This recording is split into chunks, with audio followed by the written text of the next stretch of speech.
It's Thursday night, Tony P. You know what that means. It is time to lay down The law. That's a great name for that segment. I am a fan of that. Live because it's time to lay down the law. Are Yes, the it host is. of Legally Speaking. We're talking about Jay Carter and Marissa George. All right. Welcome back to the Live Zone Primetime. See you guys. Hi. How's it going? I'm ready to learn. I'm back on the jury again. I'm ready. Tony P. is back on the jury. Where's my gavel? I don't think jury doesn't have a gavel. All right, so just a reminder for viewers who don't know, Jay, tell us a little bit about Legally Speaking.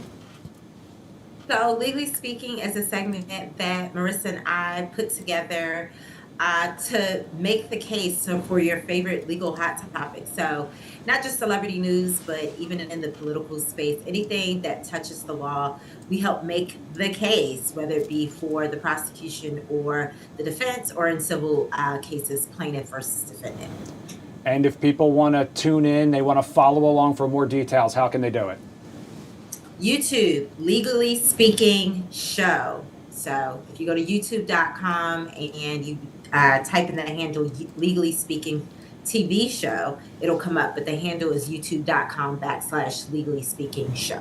Perfect. And Marissa, it has been a busy week here for you at Fox 5. You've basically moved in at this point. So welcome back. Thank you so much for being here. Just remember the OGs, okay? Just remember the OGs. I could never forget you, Chris. All right. That's all I wanted to hear. All right. First up on the docket tonight, Jay, Don Lemon. And I know Tony P. Ooh, Tony yes. P is he cares about this case. Very much so. Awesome. All right. So Marissa's actually going to give us the facts and make the case for the prosecution as it relates to Don Lemon and the journalist, and I'll make the case for Don Lemon. Yeah. So former CNN anchor and independent journalist Don Lemon was arrested last month, January 2026, after covering an anti-ICE protest that allegedly disrupted a worship service at a church in Minnesota. So federal prosecutors are saying that the protest interfered with people's exercising their religious worship rights, so their First Amendment rights. So charges here are conspiracy against the civil rights, interference with individuals exercising religious freedom, and some possible other additional counts under federal laws. So I am going to talk a little bit about the religious rights issues, and that prosecutors are likely going to argue here that the protests disrupted the churchgoers' ability to worship, which the federal law treats as protected civil rights. So if authorities believe someone helped organize or participate in interference during someone's religious worship time, they can charge them under the civil rights statute, and that's what's happening here. So they are saying Don Lemon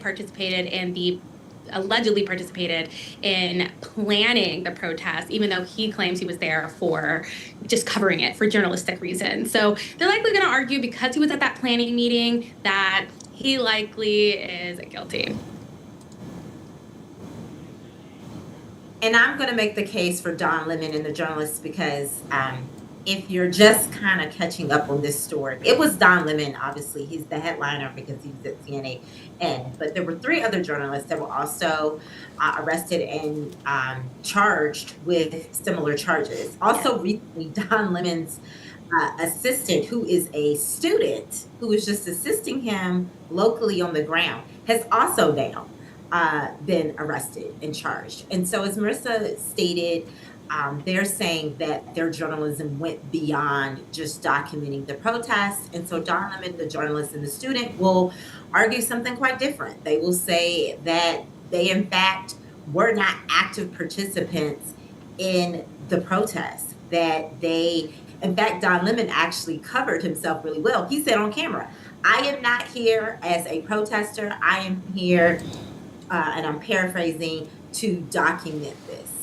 So he actually said it on camera, which I'm so happy he did, because I think that's actually going to save him as it relates to being prosecuted over preventing someone's freedom of exercise of religion. Their argument is going to be, hey, we also have the Constitution, and we have freedom of the press.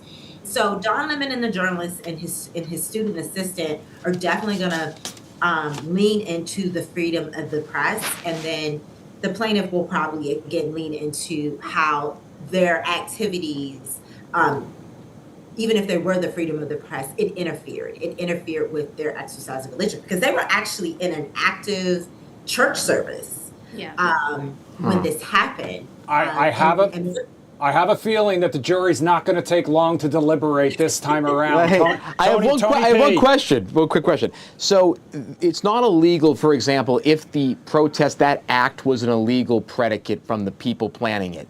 If you're a journalist and go and cover it, and yes, you're inside the church, that's not illegal if Don Lemon didn't have anything to planning, any of that. It's legal for him to go cover that, even though the act of protest in the church may have been illegal from the protesters.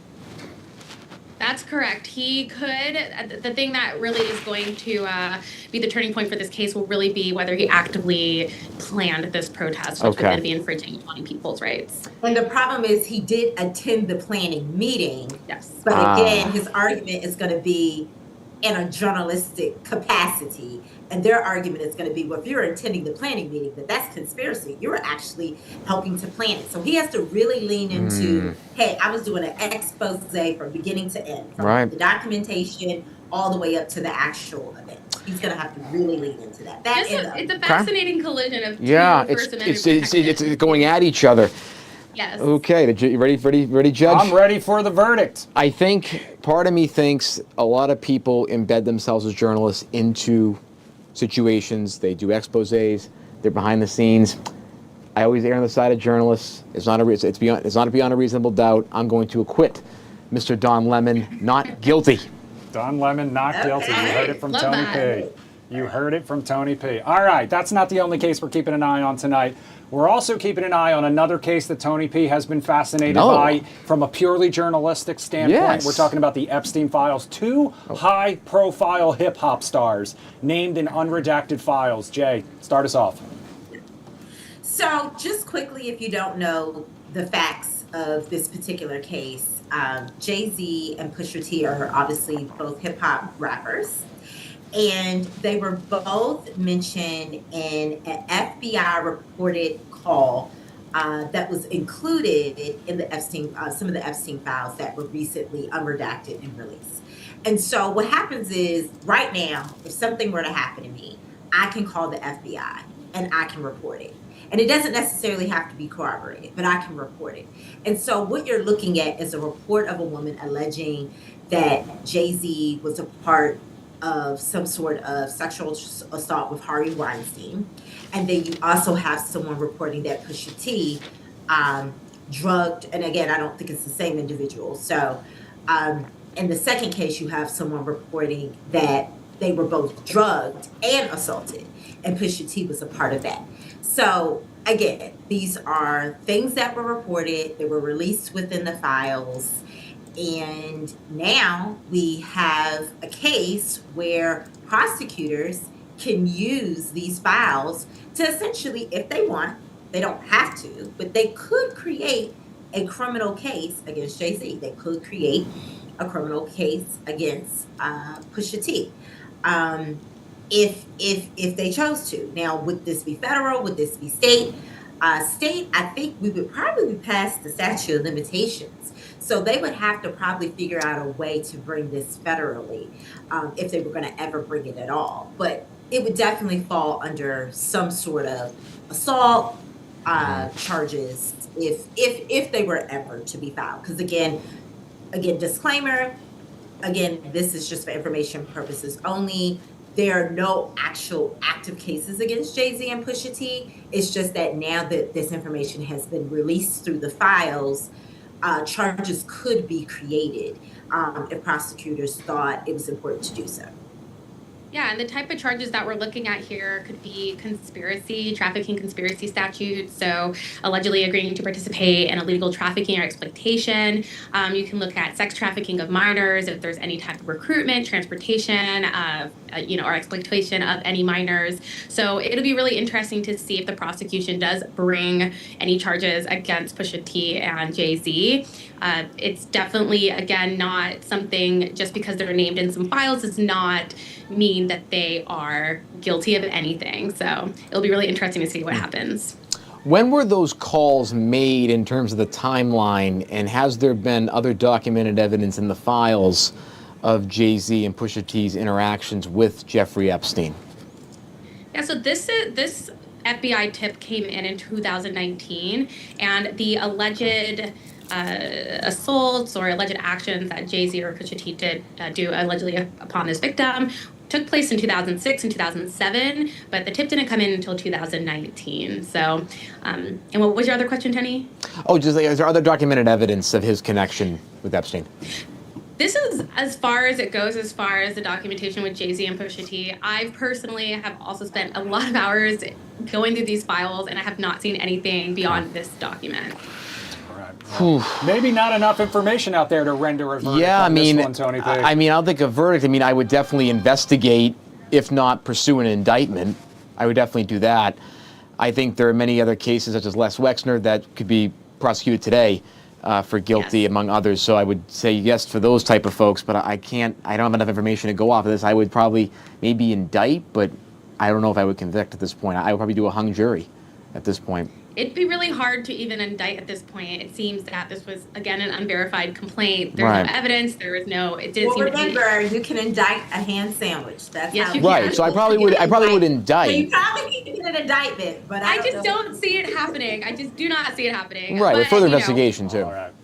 Jay Carter, Marissa George, thank you so much for spending another Thursday night here with us on the Live Zone Primetime. Thank you so much for having us. All right, and where people go for more information, one more time.